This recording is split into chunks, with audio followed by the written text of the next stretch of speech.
Welcome.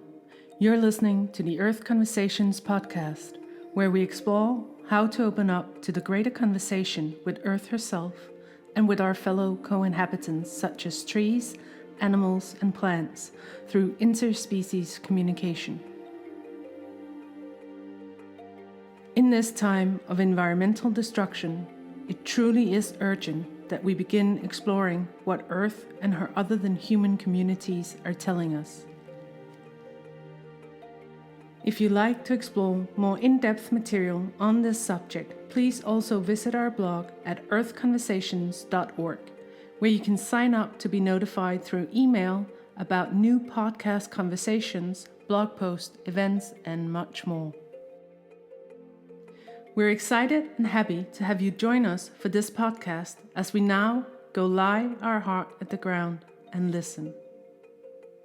Hi, everybody. This is my brother Joe, and welcome to the Earth Conversations podcast. Today, I'm here with Angela Fischer. Angela is a mystic who has been sitting and working with people individually and in groups since her 20s. She is the author of several books in German and writings in English on feminine spirituality and mysticism, the particular path of how transformation works for women, the relationship of the feminine and the earth, and the role of women in the transformation and healing of the world.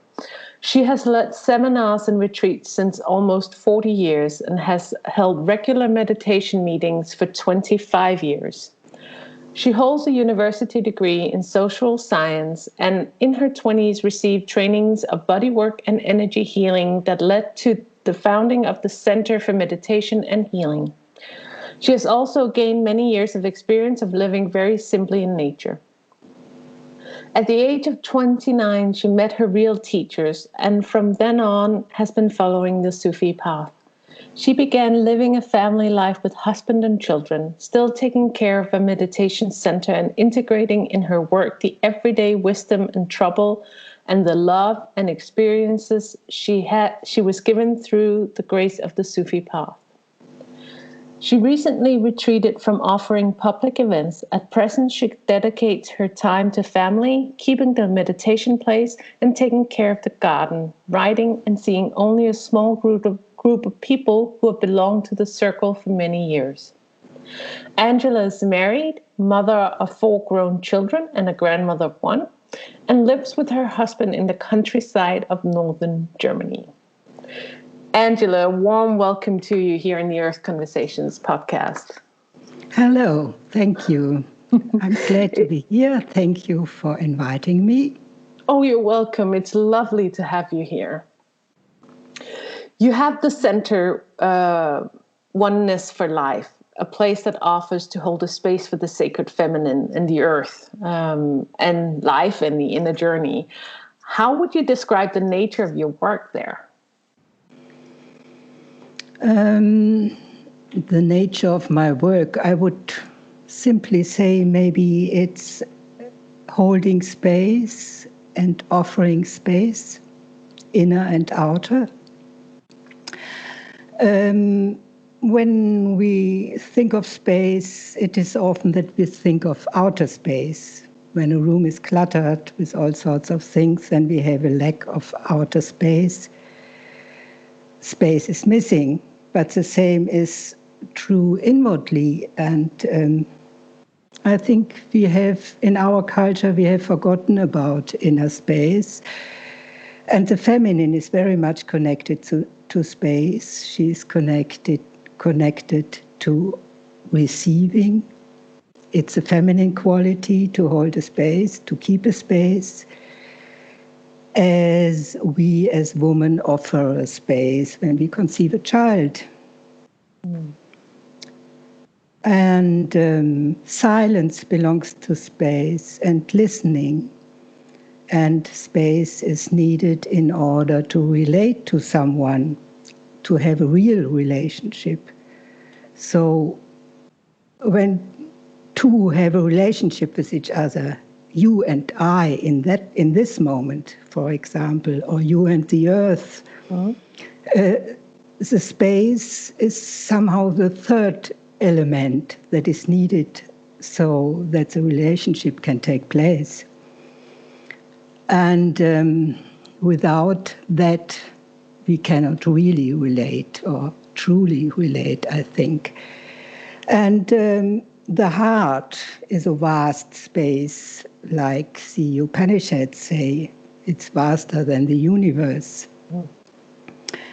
And of course, we can experience space in our heart. And so, yeah, I think the work is mainly offering and holding a space. People can come here and meet in the outer space of the meditation room and the garden and be quiet. And so we can meet with inner space, and it's somehow about living our soul's journey in everyday life in the end, because we listen and see what is asked of us, or what are the further steps in life to be taken or to focus on inwardly. And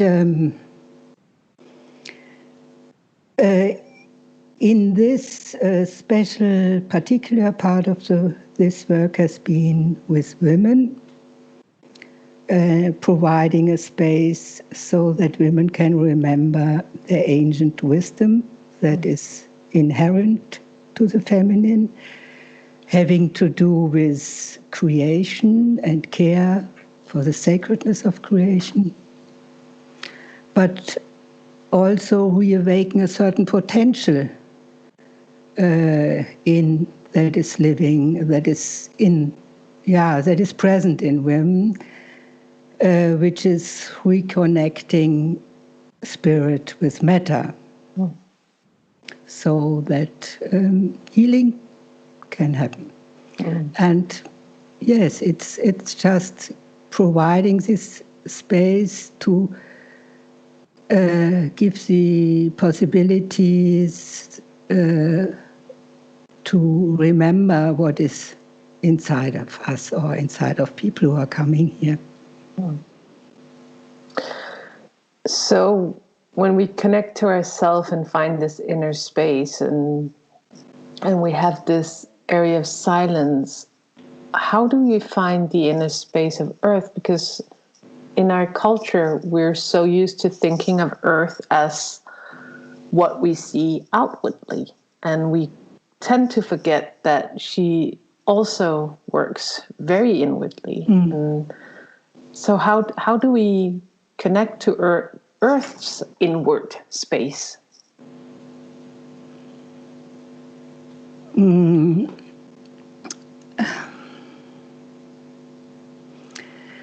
Yes, how do we connect to that? It sounds difficult, but I think it's quite simple, because the moment when I connect to inner space, with space within me, I have access to this realm. And as we are part of the earth, and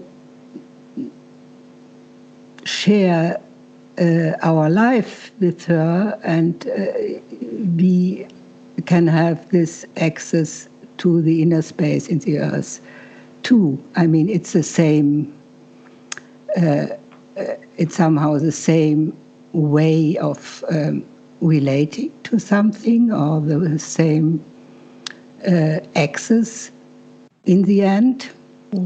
But you want to know something, how to do it, something concrete, or what is your question? Well, there's two things.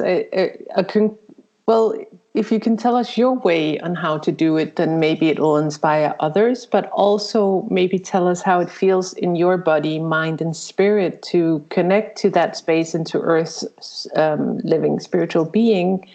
Because then if we get hear your experience as well, maybe we can come closer to our experiencing it as well in our own way. Yes, I think I mean, when I relate to Earth as a spiritual being, as a living spiritual being, which is relating to the inner realm, it's not much different from how do we relate to someone as a person, as a spiritual being. I mean, we feel with them, or we connect with inner feelings. And for me, with the Earth, it is I feel the love with her, or I feel the joy with her, because love is what she's made of. Mm. And I feel, of course, also the sadness with her. And I feel this love very simply when I walk in nature, when I sit under a tree and listen to the birds and watch the sunlight dancing through the leaves.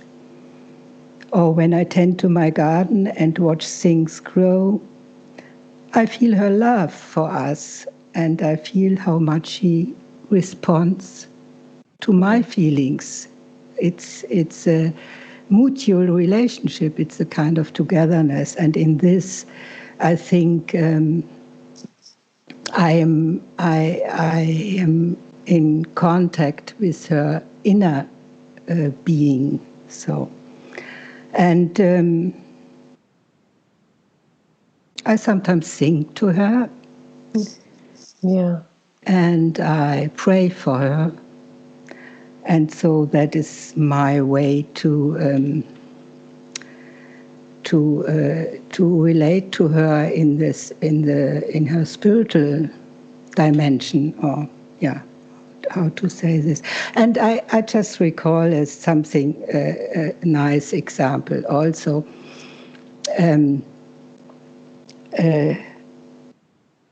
Because it's a relationship that permeates all levels of life. I recently took my little granddaughter with me in the garden. She was visiting. She doesn't live with me. And we visited all the flowers and the trees and the little pond with the frogs and the birds, and said hello to everybody in the garden. And she is just about learning language. She's small still and learning words of our language. And so she wanted to name all what is in the garden and the elements there. And we went to our huge birch tree that I had planted decades ago, long before my children were born even. It's a very, very huge old tree, wonderful, and it's like a family member. It's very, very wise and old, and has lived with us all the time, and the children loved it. And I went with my granddaughter there, and I said, we stood at the tree, and I said, Baum, because that's a German word for tree, and she touched with her little hands the bark, this beautiful bark of the birch tree, and she said with so much love and tenderness, Baum, Baum. And that was a very magical moment, because this is something when we name the elements of creation, of the earth, we relate in a particular way to her, if we do it with love and with this inner sense of her inner being. So, what a beautiful story. And it coincides with, I was at the beach yesterday, sitting there watching families in the water, and this family came down with 2 young children, and they were in the water and they saw a crab. And it's quite a contrast story to your story, because there is no love there. They were very excited to see the crab, and they were naming the crab. Look at a crab, a crab, a crab. and they were trying to catch it, and it was very stressful and distressing. And it's funny because that naming, because those children might not have had the same love and care and guidance to the seeing a being there. They were just seeing an object. So the crab became a confined living. So it's so extraordinary now that you say that there can be so much love in naming, like the baum, the tree, because there was an inner recognition of a being there. And it's a very beautiful contrast of this world and how it is right now. Yes. Okay. Yes. Beautiful. And I really liked you said this about how when we relate to the inner being of creation of earth, that it is, if we remember how we relate to somebody we love, a person or a dog, and we can transfer that into our way of connecting to earth, then we have that relationship of being a part of something and loving her, and it just made it very tangible. Thank you. You also mentioned that you sing for creation, and you mentioned on your website that the sacred feminine sings the song of creation. Yes. What do you mean by that, and how do you experience it? The song of creation. What kind of ear are you listening with for it? Yes.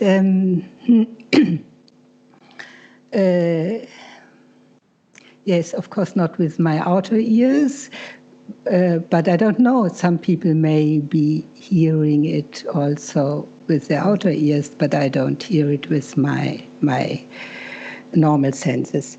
But what I'm referring to with this phrase is that there is this ancient song that fills the whole of the universe, this song of creation. And there had been, I must say, or have been ancient traditions where humans listened to this song and tuned into it and had their rituals in daily life to live with that song and dance with it and give birth with it and prepare their food with it and die with it, because it's a way to live in harmony with creation. It's a song, it's a music through which everything comes into being, which comes from the non-existence into this world of matter. And the feminine is present at this place because it's the divine energy. It lives in all of us. That is there where things come into being, where things are being incarnated.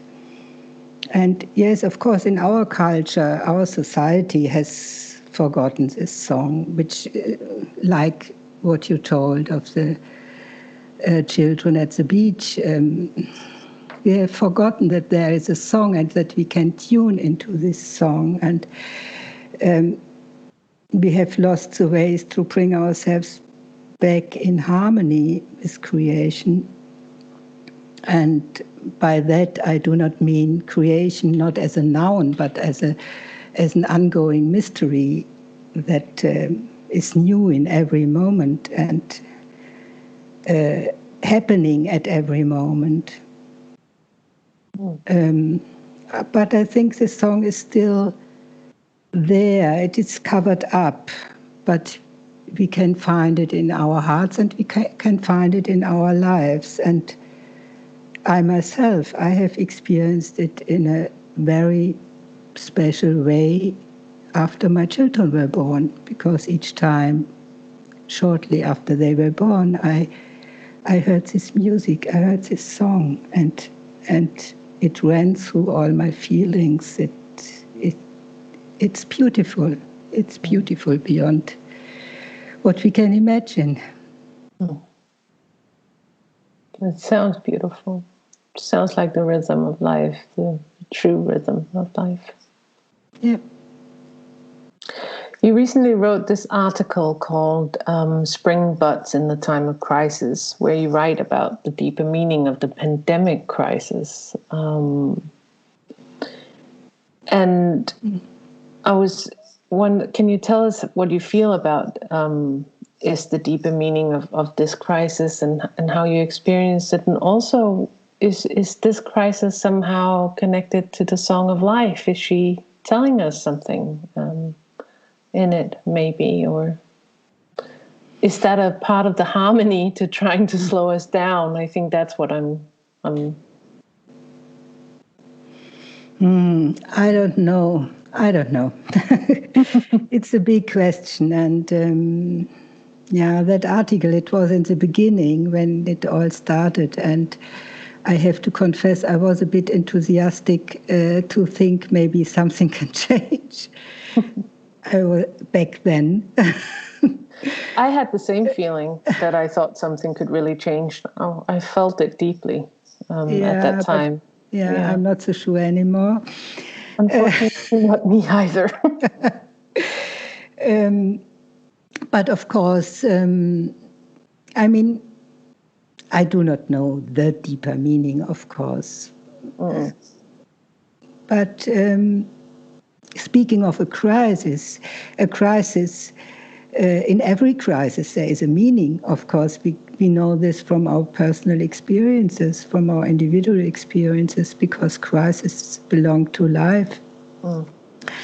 And if you look at the etymology as the origin of the word crisis, it comes from ancient Greek, meaning decision or distinction or shift. And I think we are confronted with a choice. How do we want to live? And but it's, this virus crisis is a small crisis in relation to the much bigger crisis we are in this world. And maybe it's only a symptom of a bigger crisis, of this bigger crisis, which of course has to do with the destruction of the natural world and the complete domination of humankind and this total human-centered way of living here.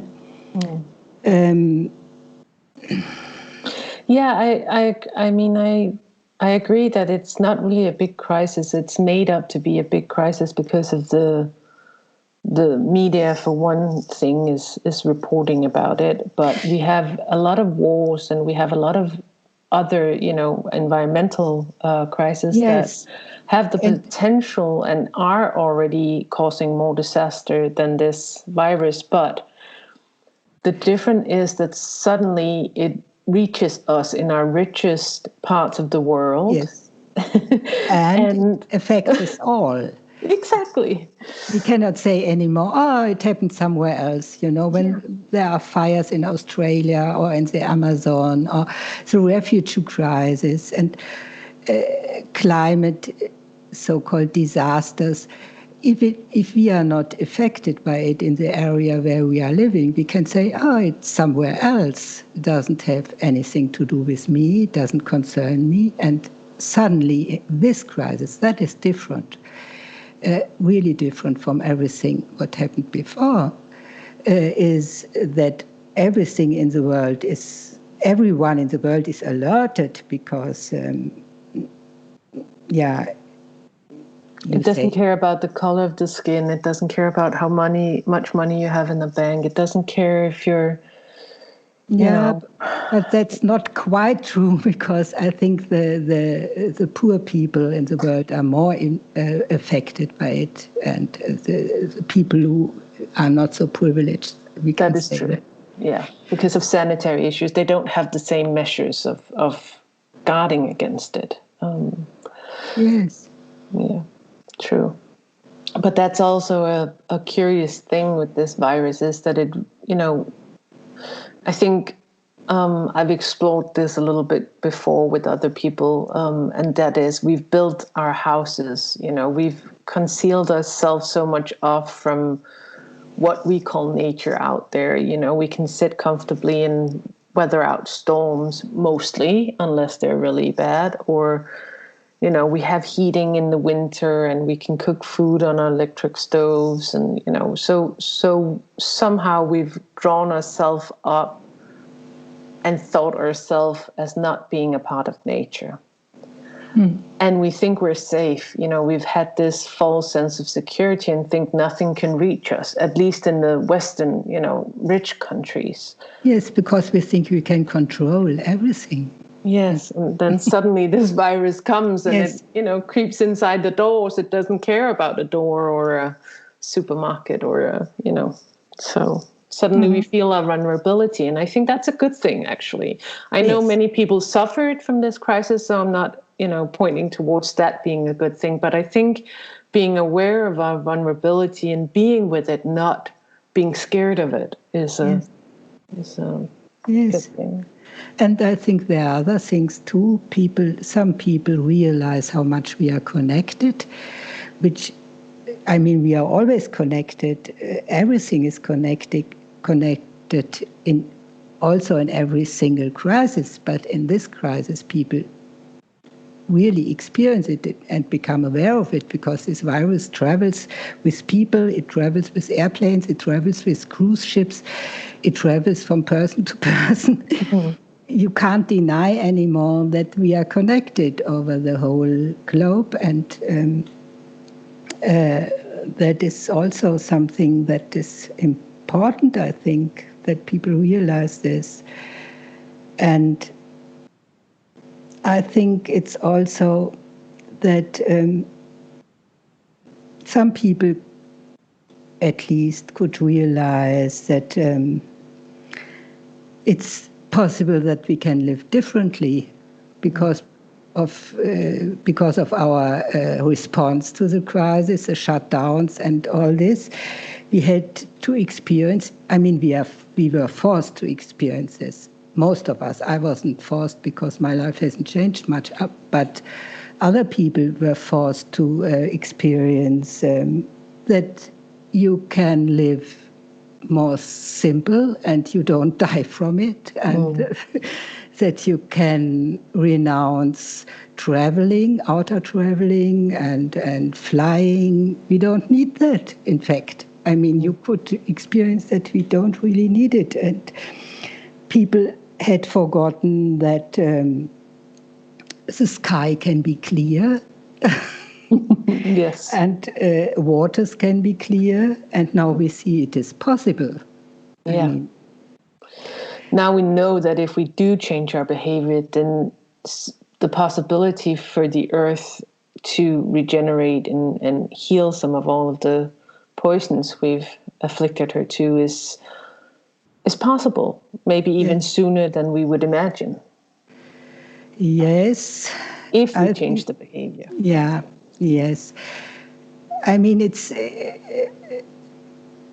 I think it's just a short window through which we could look, or at least some people in the world could look, could see that things can be otherwise. It's not more than that, but that is a lot, because we were used to live in those habits unconsciously, totally as if there's nothing else possible, It's just, a little bit of a waking up, a little bit. Yeah, true. And when we pour poisons into a river, we can look the other way and, not really pay attention, or we can close our eyes to the fact that the poison travels down that river into other systems and into other people, and how it affects the world. We can kind of, because it might not directly affect ourselves at this moment. But when something like a virus comes along and it can affect your life immediately, or the life of those who love immediately, it's a different thing. You suddenly get, oh, wait a minute, that this is a wake-up call. Yeah. And you talk about borders, because now we're not able to travel the same way we did before, but you also talk about the inner borders, and that they open up more when the outer borders are closed. And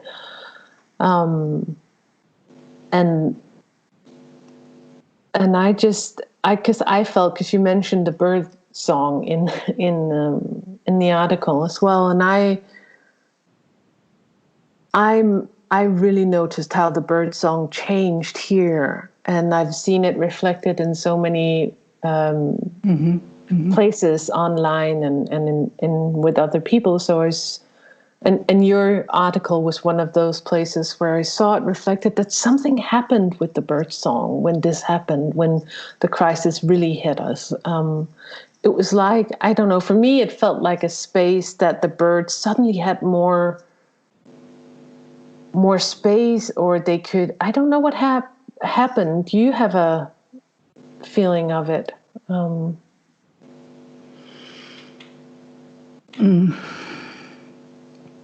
I think something in the world wasn't that dense anymore as it was before. And what I recently thought is, or what I could feel, is that this virus crisis had the effect on people that it was a kind of shock. It shaked the world a little. And when those shaking are taking place, or when something is shaken, you know this from an earthquake, then things fall a bit apart, so that that everything is not that dense anymore, because suddenly there are little holes or in between. You know, it's not so fixed anymore. And if this density in the world, if it loosens a little bit, then things can come through. Do you know what I mean? Mm-hmm. So that. And I think maybe that has to do with it, what you describe from the birds and the bird singing, because something hasn't been that dense anymore. So there was, yes, we are again talking about space. There was space, more space. Mm. It's funny, because when we were talking about the song of creation, yeah. And I know the song of creation is the song of the whole universe. Yeah. But I also thought of, the song of earth, and how the birds are singing the song of earth all the time. I got this image of bird song, or this. Yeah. Yeah. It's an outer expression, of course, because, everything in creation sings a song of praise to its creator, and the earth as a whole, I think. And the birds are maybe somehow messengers who sing the songs so that our outer ears can hear it. But also the trees and the plants and the animals, they all sing and sing that song. And the birds are chosen maybe to bring it to our ears. So... and yes, maybe that's true, that we could, through the birds, we could hear a bit more this song. I don't know. I don't know either, but I'm just going with a hunch here, because I hadn't thought about it before we were speaking now. And the other, I think when you get a shock, when a human being gets a shock, the mind kind of stops a little bit. You can't think in the same way. So the thought forms disperse a little bit, so there's more room, that space. And maybe that's the same, the human collective field kind of got a little bit of a shock. So their thought forms actually disperse a little bit, which makes it's easier for the birds to come in and have a bigger impression or sing in a more intense way. Yeah. And I had this personal experience 2 weeks ago where I'd been in conversation with a person, not for a podcast, but where there was a lot of darker thought forms around this person. And it became very heavy.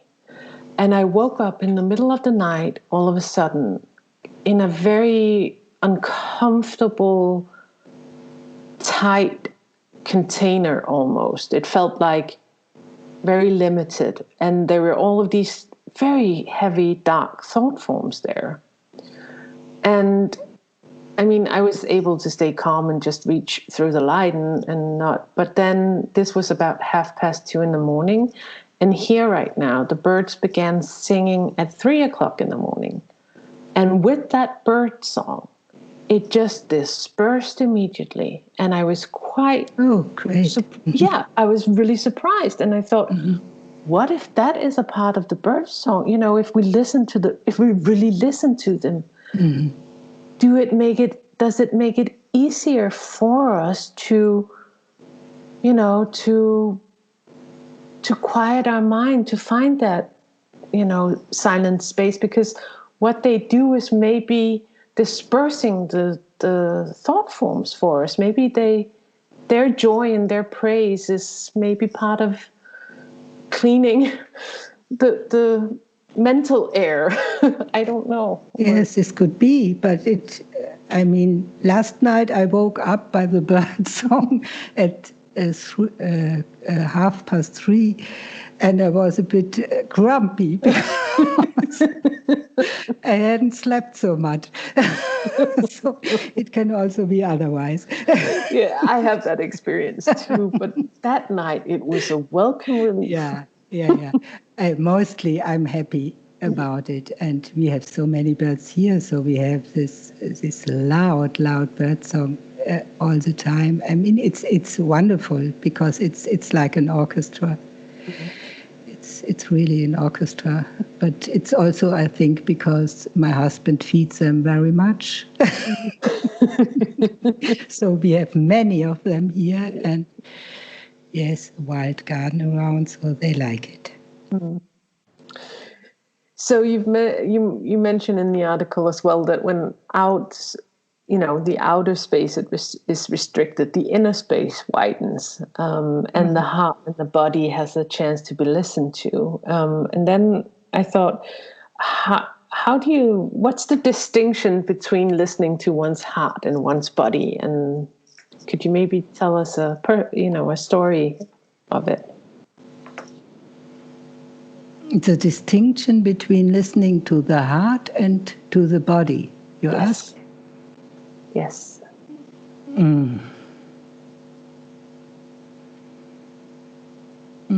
If there is a distinction, I don't know. Yeah, what is the background of the question? I try to put it into. When I just start talking about it, maybe I find a way. When I listen to the heart,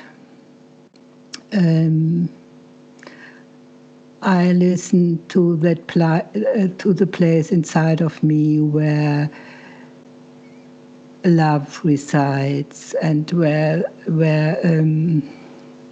I find the deeper connection to the source and to the great beloved, and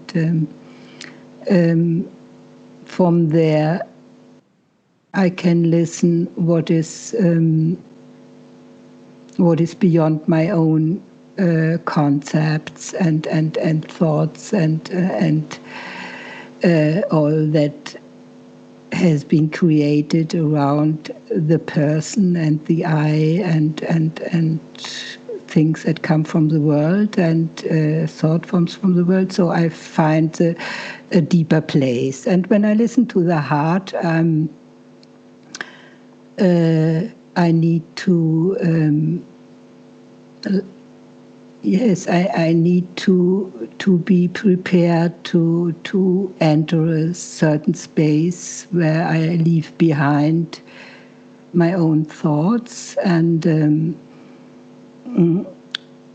so it's like when you are listening to like outer listening, when you are at a place where loud music is playing from the speakers and someone whispers to you, and then you cannot hear them because of the loud music around, and then you, in order to listen to them, you have to turn the volume down, and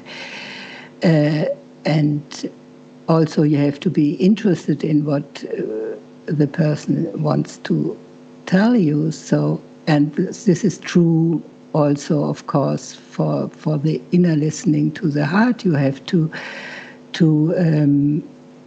turn down the volume of your thoughts and concepts and occupation with yourself, and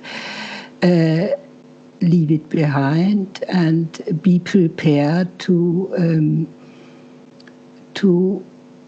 follow what you listen to, and to be attentive to it, to be interested in it. So, and that's what I would say is listening to the heart.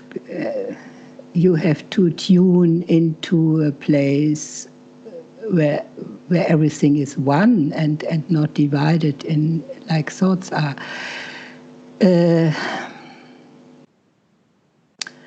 And listening to the body, I mean, it's pretty much the same. You use your senses and your attention, and maybe listening to the body implies also that you, which is not always common, which is not always, which is not for everybody of us, that we respect the body as something which is sacred, and which is, I mean, the human body is beautiful, and the feminine body especially, and to respect that there is a light in it, and that the body is sacred, that it's a very beautiful vehicle that carries us through this life as long as we are here on earth, and that we share with the earth. And I think if we acknowledge that, if we value this, then it is more easy to listen to our bodies. So, but I cannot really tell the difference.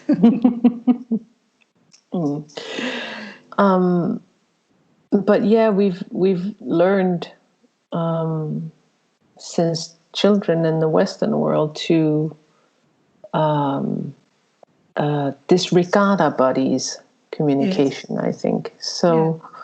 So we've learned that if we're sick, we just need to keep running, or we take a pill and numb it, or we do something to it. And I think it could be, my notion is it could be a reflection of how we're not capable to listen to the earth's body either, because our body, in my experience, is also the earth's body. Yeah.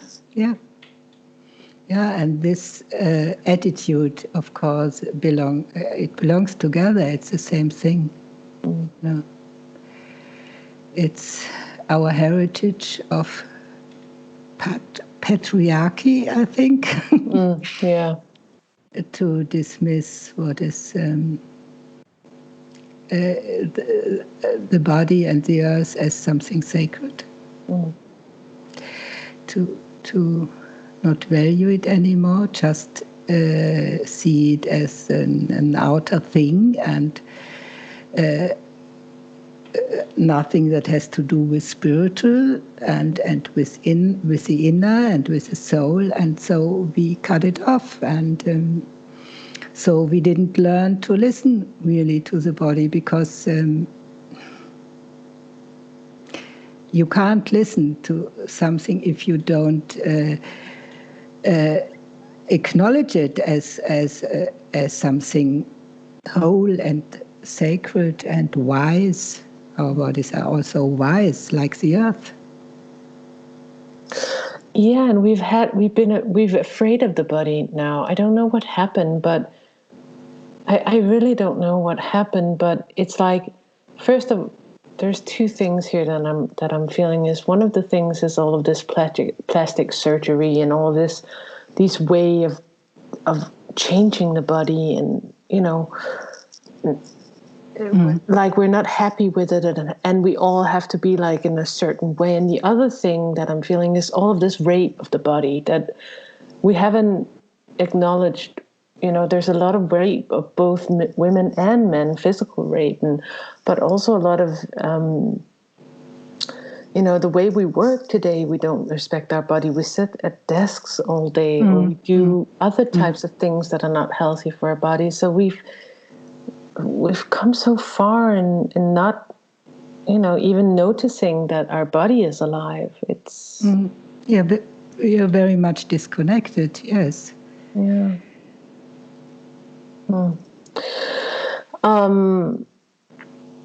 And of course, if we don't connect to ourselves, that could be the pain or the threshold that, if it's too painful to connect to our own body again, to start realizing how much it's hurting, either really hurting physically or don't want to be in the situation we put it in at our job or whatever it is, then maybe it's very difficult to listen to Earth's body as well. Do you think so? I mean, could that be one of the reasons why we're so reluctant to see what we're doing to the Earth? Because we would have to change. And the same with our own body. We would have to change if we actually felt what we're doing to it. Yes. I think it's one aspect of it. There are many aspects, but this could be one aspect of it.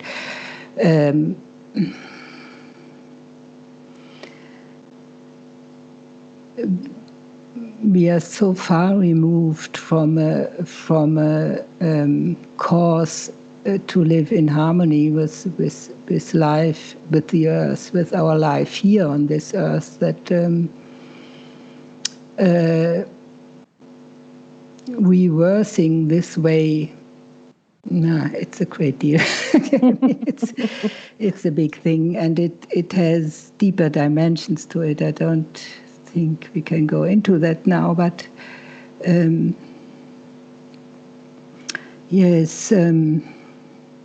Well, I think the first step would be to witness, to acknowledge, to see what we are doing. I mean, that would be the first thing, and then see where we are leaded then, because I think there's a lot of grace needed to switch the way we are living on this earth. But I think the first contribution we as humanity could do is, yes, to acknowledge and to see and to admit and to face how we are relating to the physical world, which is our bodies and which is the earth, also in her physical dimension, because we separated it from the soul. In our view, that is the same thing, how we treat the earth and how we treat our bodies, the way we live this time. And yes, we were in the last century, humanity was given so many new tools, and we used it like adolescents, without any responsibility. I mean, yes. And that is what comes out of it. We are sitting in front of our desks, and the children are playing with their devices, electronical devices, we are completely separated from nature. We are separated from our bodies. We can't see the beauty of the body. We want to change it and do surgeries and things. And I mean, we didn't use what was given to us in a way that we could live more in harmony with creation and with the love that was given into creation, which is the source of creation, so to say. Yeah. Yeah, that's one thing this crisis also showed us, that there are so many other ways of working it, and for many it's very unnecessary, not for all, but to go into work, to use our car, to do even just such a small thing as taking not polluting just because of that, and maybe even be more comfortable and have less hardships in our lives, running around having to less if you travel an hour or two for work and you have to pick up kids and they have to stay longer in the kindergarten, and all of these things has kind of showed us that maybe we took all of this electronics and even the internet, and we used it for shopping and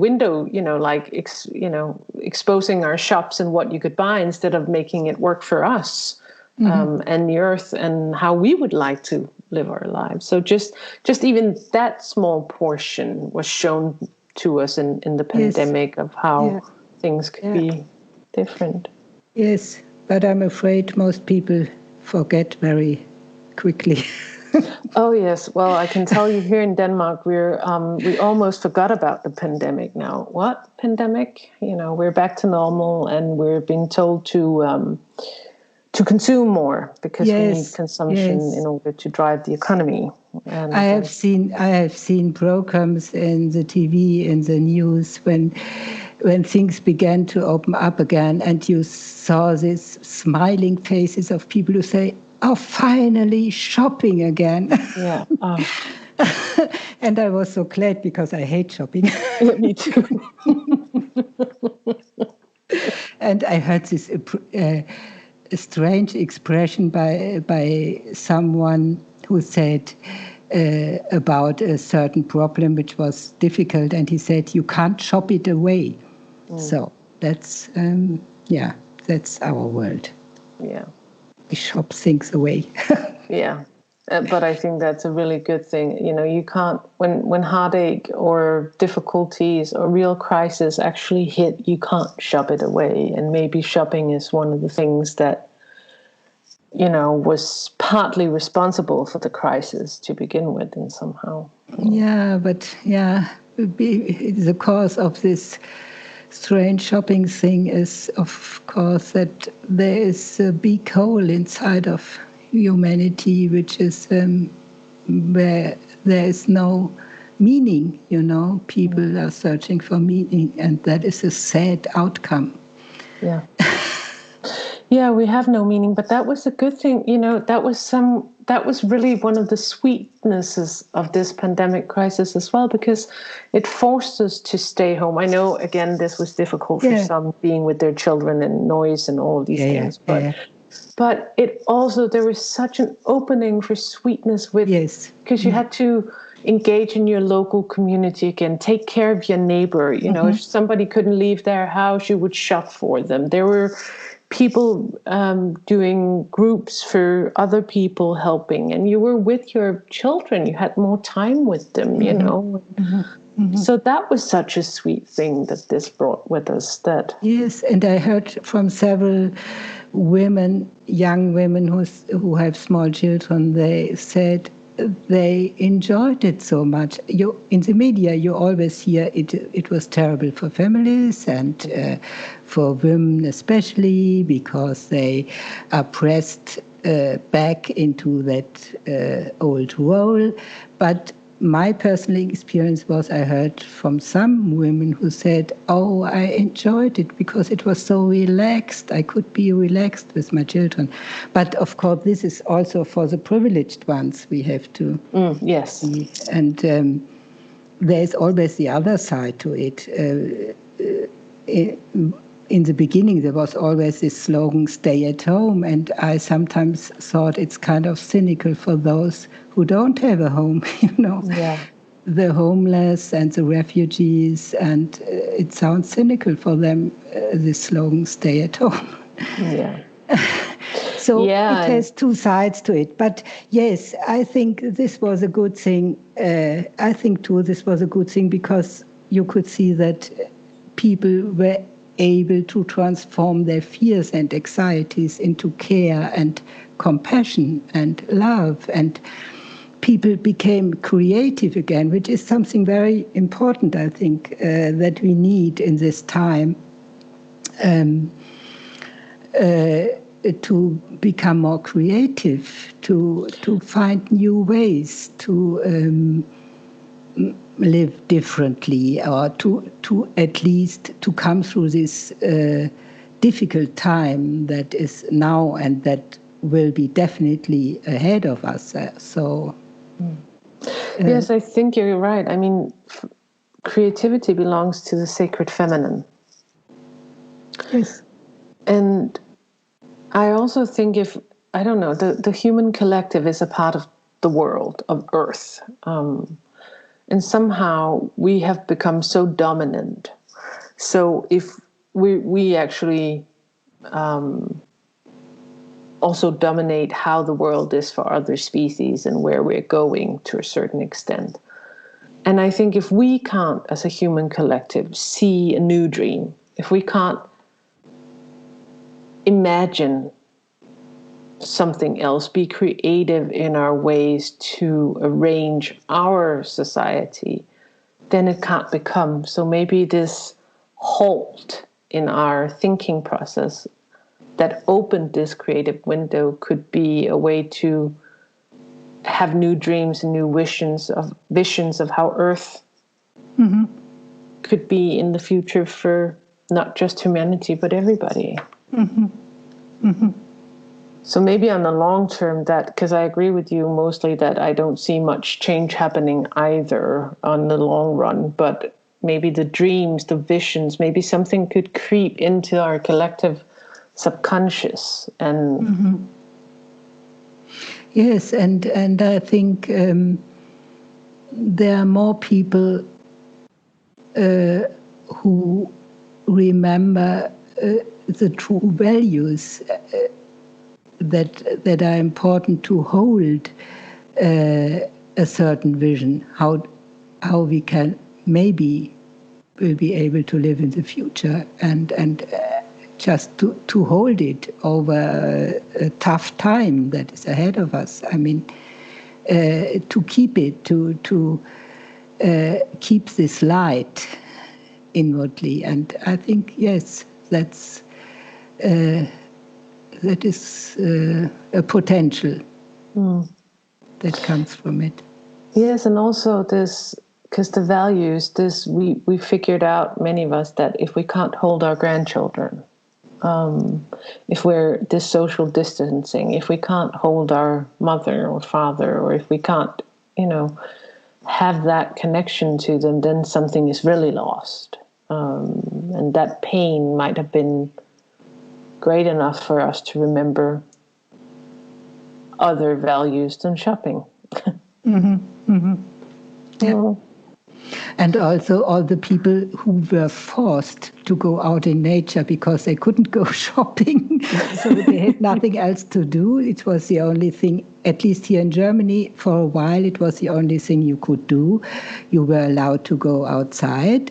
And so many people did it who don't do it otherwise, never. And suddenly and it was springtime, which is a nice coincidence of all this.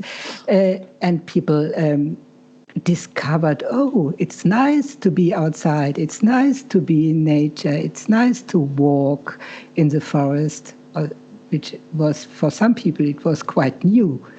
So that is a value that they discovered for the first time in their life. Yeah. Now, I know our governments in the Western world here are very eager to get us back on the consuming track. But do you think this pandemic have changed our collective dream of life on Earth? You know, in every not in every individual, but in enough majority to make a difference. You know, do you think we have a little bit of another dream now than we had before? Dream? You mean dream in terms of a vision? Yes. I don't think so as a collective, no. But I think there were some glimpses being given. But I don't know. That's my personal opinion. Yeah. What I feel. A bit more of love was tangible for a moment, but there are other forces in the world that are very strong.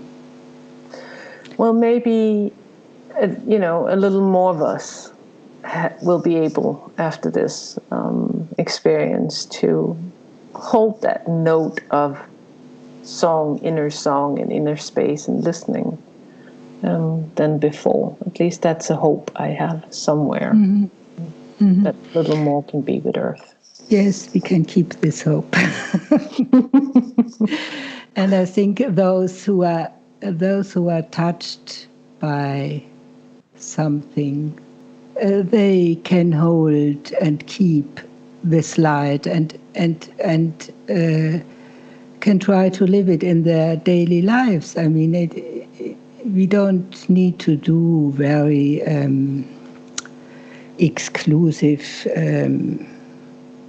things or something eccentric or great deeds, but we can all in our small daily lives, we have the opportunity to hold a certain connection, to hold a connection to that song, to that music that gives meaning, that gives us meaning for our lives and for the world. And yes. That's a beautiful note to end on, and very tangible, that we can all, through our own little ways, through what we love, like being with a grandchild and going around the garden and lovingly naming a tree, Baum, or feeding the birds as your husband.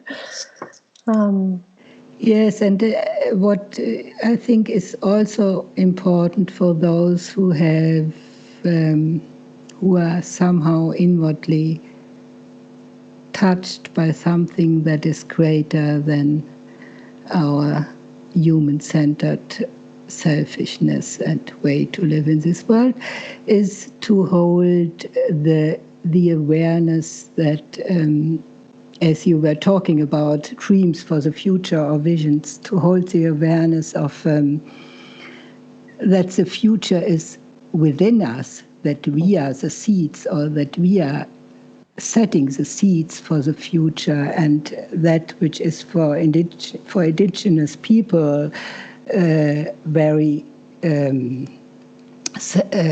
normal to think that everything we feel and we think and we do this moment has an effect on 7 generations ahead, and which is, I always think about this concretely, and I think that's the child of my grandchild's grandchildren. That's 7 generations ahead, and to be aware of this, that it's inside of us. It's not somewhere else. It's inside of us. This future is not outside of us. It's within us, and we are laying the seeds to it with every thought and every act, be it so small in our small lives, but we are laying the seeds for the future and the 7 generations ahead. And yes, it's inside of us.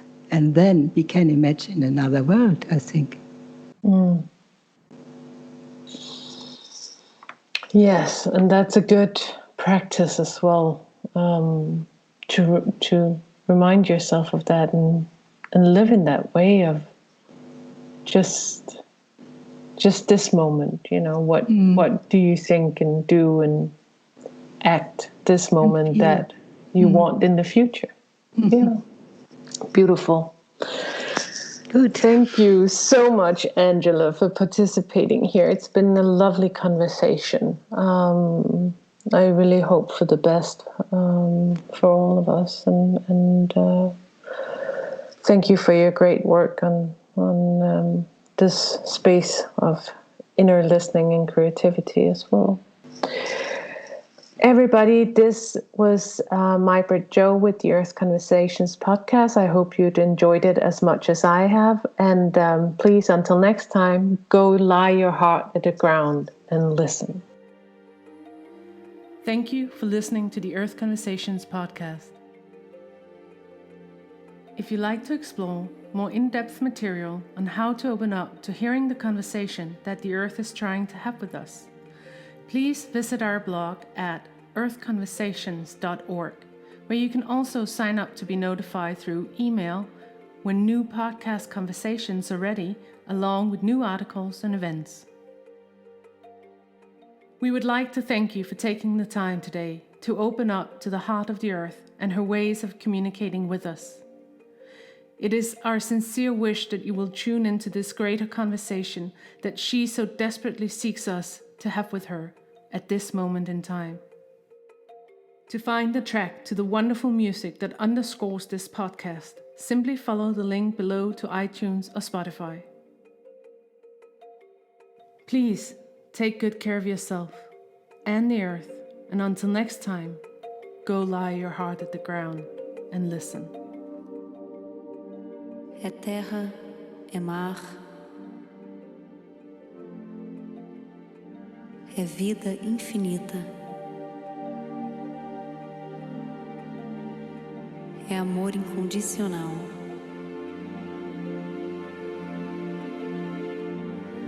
é abraço apertado, carinho sempre dado, o aconchego no colo e o alimento no peito. É vida infinita.